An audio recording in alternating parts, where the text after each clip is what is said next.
Hi, everyone. Thank you for being here. My name is Samuel Oluwadoremi.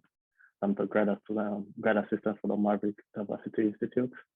Welcome to today's section of reporting bias incidents. As I don't know if everyone heard what Lee said earlier during, if you attend 4 events, we take attendance during this event, and if you attend 4 events, you get a certificate of participation from the Maverick Diversity Institute. For the month of November, we're going to be having 4 events. This is the second of this event, and if you can attend all 4 events this semester, you can always attend next semester, and that also counts for the 4 events to get a certificate.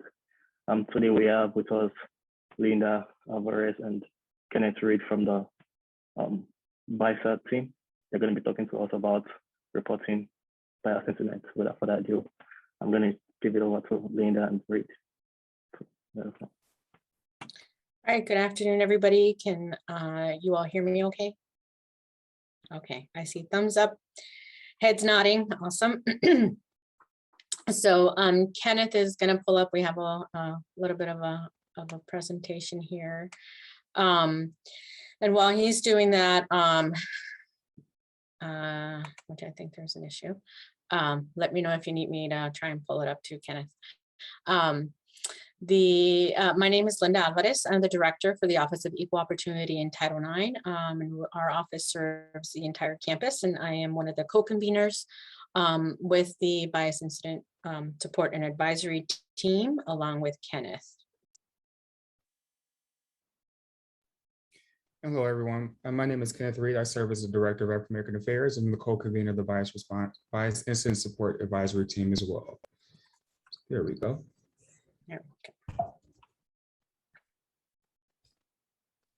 So what is a bias incident? That's a great question. So bias incident are incidents that are, they may include bigotry, harassment, or intimidation that's motivated based on a party's perceived or actual protected class, such as their race, their class, their sexual orientation, their gender. It is not limited to those particular acts though. So it can include that, but not limited to that. But what is bias more generally? Bias stems from the fear of misunderstanding or hatred of stereotypes. They may be intentional or unintentional, implicit bias or explicit bias. What are hate crimes? Well, hate crimes are a little more severe than a bias incident. A bias incident is bias in nature because it's unconscious or conscious, but hate crimes on a different level is a crime that is motivated based on the bias against a race, religion, an ethnicity, gender, sexual orientation, or gender identity.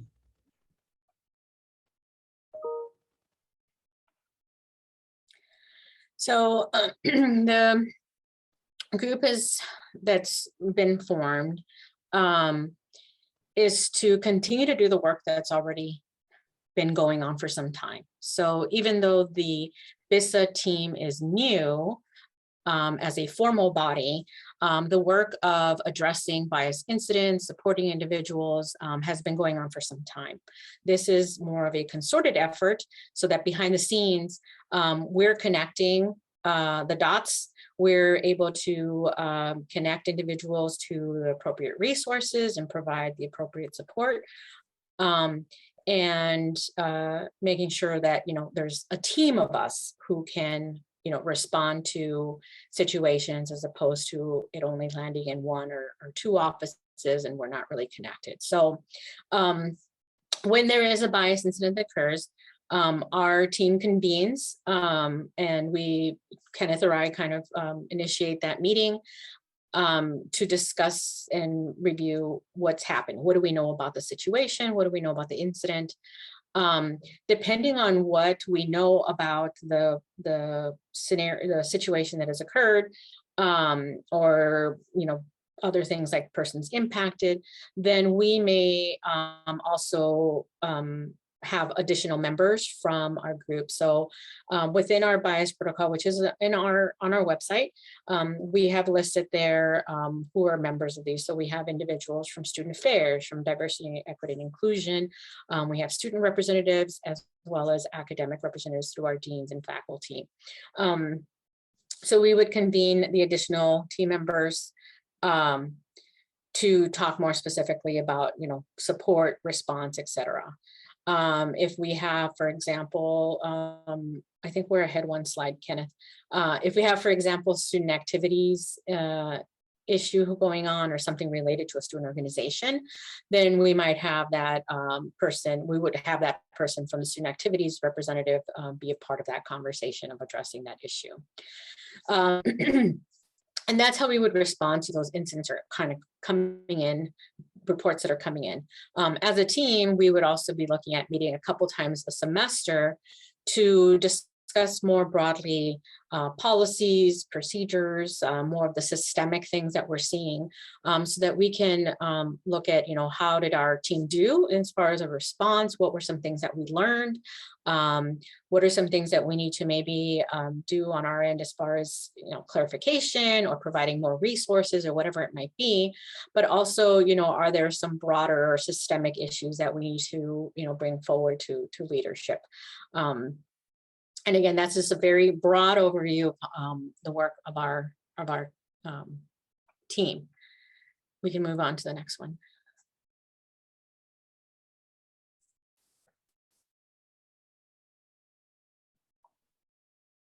So with addressing an issue, say for instance, we had a scenario which is where an unidentified individual engages in yelling and racial ethnic slurs at students while passing through campus.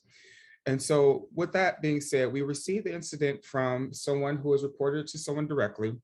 And what we do is we talk with the individual about what is it that they'd like to see what happen? How did it impact them? What type of information have they gathered from it to kind of inform the conversation?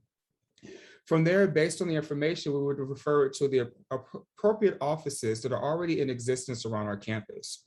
So for instance, something similar to that might go to the Dean of Students office because it's related to our students and the students being impacted by it. Or our Title IX office because it's dealing with the harassment of our students and also the fact that they have said racial ethnic slurs against the students. So those are just some examples of what that might look like for a situation when an unidentified individual has come through campus and said some really derogatory things to one of our students or one of our members of our campus community. Another example of what that might look like is an employee or a faculty member who has not used the preferred pronouns of someone's identity or gender identity. Maybe they continuously ask or call the person by she or hers when the person identifies by they or them. So this is when a student is impacted based on their gender or their sexual identity. So with regards to their gender, we would maybe refer that person for support from the LGBT Center. And that person would be able to talk about, well, what ways can we facilitate that conversation with the faculty member? Or we may even look at talking about it with the Title IX office again and providing additional support and educational training and opportunities for the faculty member to see why that is problematic to continuously call someone by the wrong pronouns because it could be triggering in nature. So when we address different issues and incidents as an advisory team, I want to identify what are the needs of the affected individual and what is the learning opportunity that comes out of it. And I apologize, it seems to keep moving ahead before I'm finished. Sorry, my apologies there. How do we best support the student? Is it something that we can take as a learning opportunity for the larger campus community? And then we want to refer them to the appropriate sources that are already in existence on campus because we don't want to take away what the responsibilities are, what their role is to our campus community. We want to work in collaboration and support of those offices to utilize those services and also connect students to the resources to continuously be supported and be successful. So that might look like referring them to the Title IX coordinator or student conduct, the counseling center, if they need to go through and decompress, or de-stress from some of the trauma they've been imposed upon them as a result of the bias incident, or even security. So if we need to continuously look into what's going on with the situation and we see that there's a pattern, so we can try to track down and figure out who is the person who's perpetuating these type of biases. We want to provide support and resources and actions that allow us to continue to make our campus community more inclusive and welcoming of all of our populations on campus, whether they be faculty, staff, students, or visitors.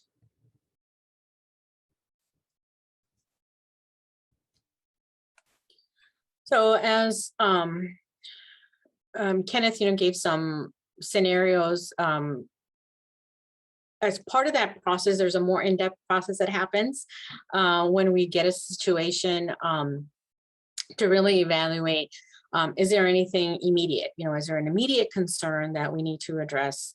What's the level of risk or threat? Because that would also influence how we might respond. If there is something, for example, like the situation with the vehicles driving through and people yelling racial slurs to students just walking down the sidewalk, that is an actual situation that happened a few years ago. And from that, Kenneth, our office, as well as security, and at that time we also had law enforcement as part of that review to try and see if we can identify these vehicles. We decided to send out a all-campus notice, and so we sent kind of like the personal safety alerts that you might be familiar with to the campus to let people know, one, this is happening. If this has happened to you, please report it, and other areas for support. And again, then referring those individuals to the appropriate office if they would want to address it further, or if they're looking for some resources or mentioned something to us that appears that they might benefit from some of our services and other supports on our campus. We do want to clarify that the team itself does not have a role in determining whether campus policy has been violated or assessing any disciplinary action on anyone. So there are processes in place, depending on what the situation is, to address any sort of complaints and go through that more formal process of investigation. So depending on what the incident involves, it could be the Office of Equal Opportunity who is involved for the protected class matters under our state and federal laws and our Minnesota state policy. Or it could be student conduct or human resources, depending on what the situation is. And so, again, the team is there to advise and support and get individuals to those resources and letting them know about those options. And our focus is really on supporting those individuals who are impacted, ensuring that they're aware of where they can go to for support, what can they do if they have any safety concerns and those type of things.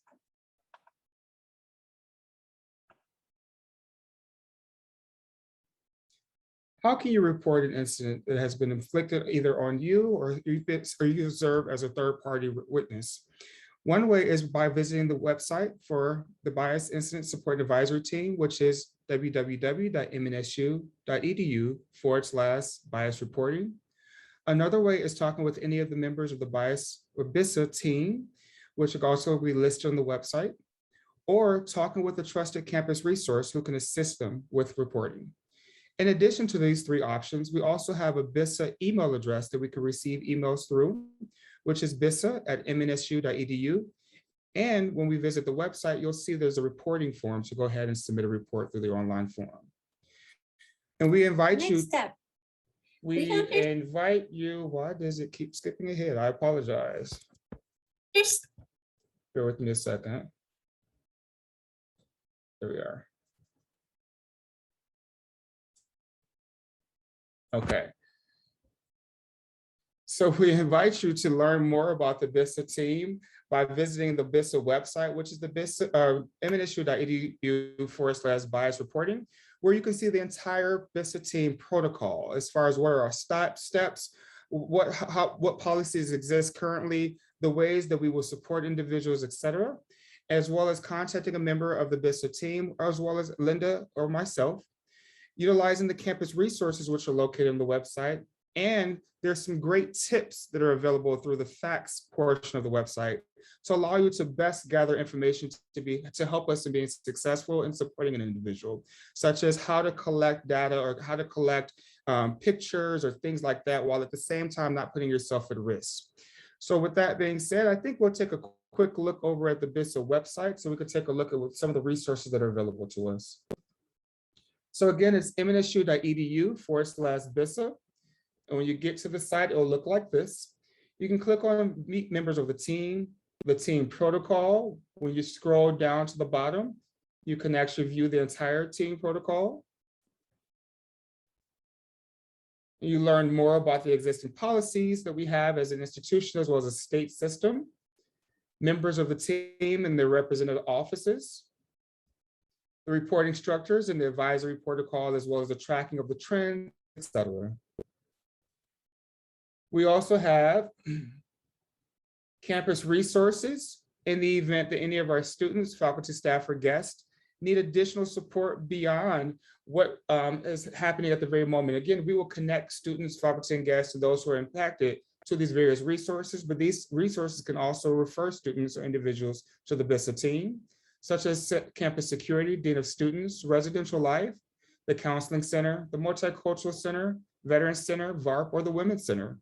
These are all resources that are available to our campus community to get additional support.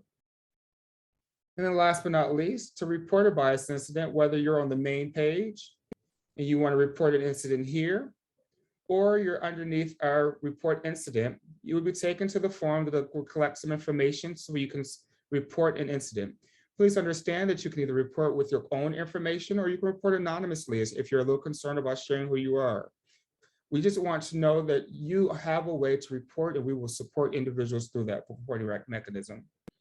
Last but not least are a couple of facts, such as what is a bias incident?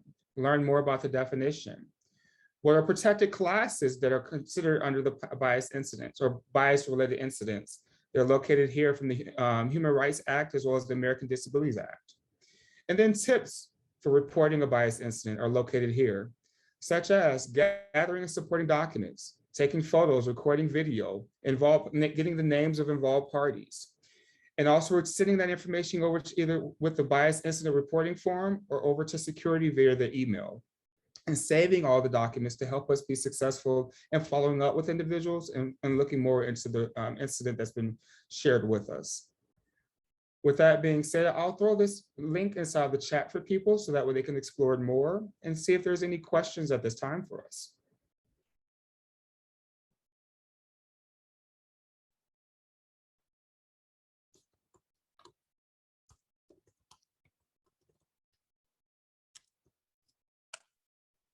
Not everyone at once. Yeah, any questions, regarding processes, how we're supporting resources, anything that, clearly you're here because you wanted to learn more about the team. And so we want to make sure that any questions that you had lingering or any thoughts that you had, feedback, anything like that, that we're able to hear you out. So please don't be shy. Let us know. I have a question. If concerns or comments come out about to the BISA team, but they're not like, they're microaggressions, for instance, and it's starting to become apparent that there's a pattern, how are things followed up with if it doesn't rise to the level of a formal incident? And I'm sorry if I missed that. But what happens then? Would there be, if you get a lot of anonymous reports that there's maybe a faculty who's consistently microaggressing, how might that be handled? So Kenneth's going to take that one. Okay. So one of the reasons that we have the BISA team is to be able to track trends and see what's going on. So we see that there's a number of incidents that are taking place in a particular area, maybe our residence halls or within a certain college. While it may not necessarily rise to being, we don't have enough information to follow up, we will track those trends and work with certain departments such as the Diversity, Equity, Inclusion team or Residential Life to do some proactive training in an effort to be able to create a space that's more welcoming to kind of minimize that in the future. So we'll be continuously looking at the trends if we continuously get reports in certain areas. So we kind of take the information that's being given to us and say, hey, we have a lot of things going over in this particular college or with this particular faculty member, so that way we can provide support accordingly. Another thing we would look at too, and this is where some of the office that I'm in comes into play, is collaborating with HR. If it is an employee, let's say, to say, is there a conversation that can happen with that staff member or that faculty member? And, sometimes people may not be aware, as Kenneth mentioned, there's those unconscious things that we do that we don't realize that we're doing. And we're not aware and no one's called it to our attention. And so I think in the past, what we've had is situations, if they don't escalate up to like a formal complaint or something, it's like, well, we can't really do a whole lot. And so we try to support people and so on, but there's not really been a whole lot of follow-up at times. And so our efforts right now are to make sure that we say, okay, well, what is it that we can do? How are ways that we can address those concerns? Because that, for example, that employee may be completely unaware. And so what are ways that we have that's not disciplinary, that's not this formal process where we can, at least bring up the concerns and those issues, and without, giving anything specific. And there are ways for us to be able to do that. And we would work with, like I said, for example, like HR, because that's usually a conversation that maybe their supervisor has with them. For us, it doesn't really matter how big of a situation is, where, what kind of sparked our group to really form was, a pretty significant issue that was happening on our campus. But in those conversations, what we learned is that there was a lot of little things happening all over campus that different offices were supporting students or employees with. And we wanted to bring that together and be, like I said, more coordinated in our response, in ensuring that, we're aware, Kenneth can have a conversation, or we can refer somebody to accessibility resources to assist with, this other area or whatever it might be. So a question come in. Can you join the organization if you're a student? So yes, we do have student reps that are part of it, and those are appointed currently through the student government. Kenneth, remind me if those names are on our website or not, so that you know who those individuals are that are appointed. They are not currently on the website, but when we, in December, the plan is to list everyone, because we had to have some time for some of our student organizations, such as student government and RHA, to give us those names, but we have them now and they'll be updated on the website for you all by December. Yeah, and so if there's anything that you're wondering about or any questions that you have for our group, even if you're not part of the team itself, you can certainly reach out to us. And if you have, an interest for the future, we will take that into consideration as well. And excuse me. And certainly with those student representatives, they're the people that, as a student, if you have some concerns that you want to bring up through that avenue, you can certainly do that as well. But know that you can also reach out to us directly. And we can also let you know that your Vice President of Student Government, as well as your Speaker of the House, are your representatives for the BISA team currently. I have a question. I worked with a couple students where these issues have arisen, and we've talked about reporting, and I think a lot of students fear retaliation. So I was just wondering how your team works to manage that and ensure that students don't have to face that if they happen to be, say, reporting a professor that they're continuing to go to that class for. Sure. So that is always a concern, especially if somebody's feeling like they're the only one that's being targeted, or a few. And, what we can say about that is that, we take all reports of retaliation very, very seriously. We want to make sure that individuals feel comfortable bringing issues forward without feeling like that's going to, that they're going to be facing that. Now, the reality is that, we don't have control, right, over what people are going to choose to do. But we can help with managing that or addressing it if it does occur. And so within, kind of depending on where things fall, if, for example, it would be a matter that our office would be reviewing under the non-discrimination policy in the Office of Equal Opportunity in Title IX, there is specifically a provision within those policies, and we can look at that separately as a conduct issue or an issue to investigate, so that, that, because that speaks to anyone who might file a complaint, anyone who might be participating in the process. And those are usually the main ones that people are concerned about. It's, more formally, we do kind of like a cease and desist sort of thing of putting somebody on notice that, perhaps are engaging in conduct that is, intruding in the process while we look into it. And so there's certainly things that we can look at that are more formal for discipline and so on.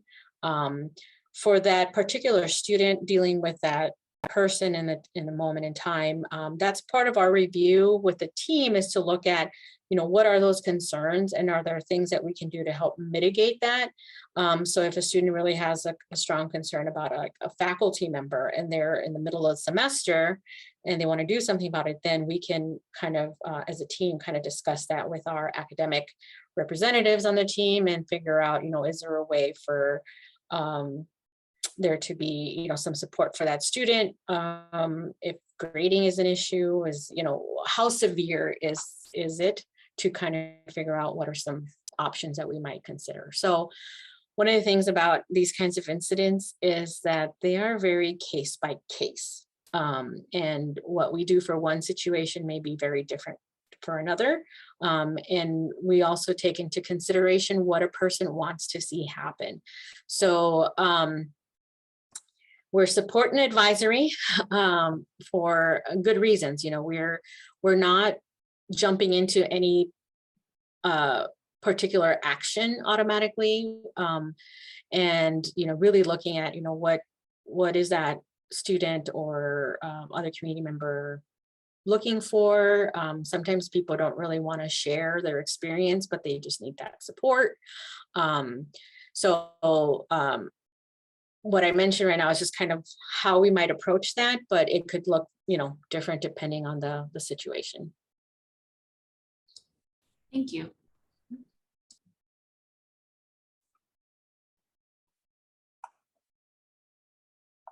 Other questions?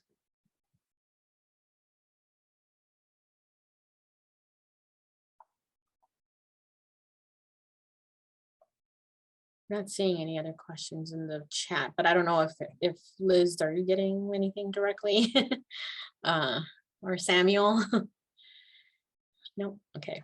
Well, while there are no questions currently, we do invite you to send us any emails if you have any lingering questions that come up in the future to our email address at the bisa@mnsu.edu. We'll be more than happy to answer those at a later date, because sometimes they come to later on in the afternoon or the evening, or concerns as such. I think that, are we getting a lot of incidents reported? The question is, are we getting a lot of incidents that are being reported? I would say right now we have a few that are trickling in. Would I say there's a lot at this time? No, they're not a lot at this time. We get them probably on the basis of maybe a few a month, but we are willing and ready to take on as many that do come in. So with any other questions, actually, before I move on? I have a question, but I do want to add one thing. Part of that coordinated response that I missed mentioning before is that our effort is also to ensure that individuals don't feel like they have to be retelling their story because we referred them. Like, if it doesn't have something to do with our office specifically, we don't want to have them go then talk to Kenneth and retell what they already told us. And then Kenneth is like, well, this is really student conduct. And then they got to, so not that that happens, right? But really minimizing, how many times and trying to reduce that to like one time where a student might, person might have to, share so that we can figure out what supports are in place for them. And that's part of that coordinator effort is so that, I can get information and I can share that with Kenneth and we can, convene as a team to discuss, as opposed to having that person come back and talk to everybody or talk to another person about their experience.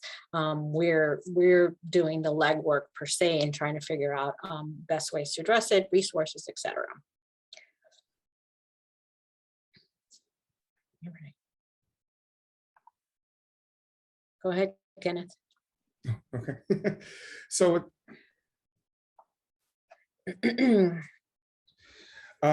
that being said, again, thank you all for this opportunity to talk with you about the Bias Incident Support and Advisory Team. On behalf of Linda Alvarez and myself, we invite you all to reach out to us for more additional questions as you have via the email address bits@msu.edu. And then also help us spread the word about what's going on and the fact that this team does exist. So if you're in classes, if you have colleagues, counterparts, or even peers that are unaware of what's going on with this particular team, don't hesitate to reach out to them and tell them to check out the website at msu.edu/bias reporting. Know that we also have resources that are available that are already in existence, but we will connect them to those. We continuously will look forward to working with other departments, tracking trends, as well as trying to make sure that our campus is much more inclusive and welcoming of all by doing proactive outreach as well. So thank you all for this opportunity and have a great afternoon. Thank you all.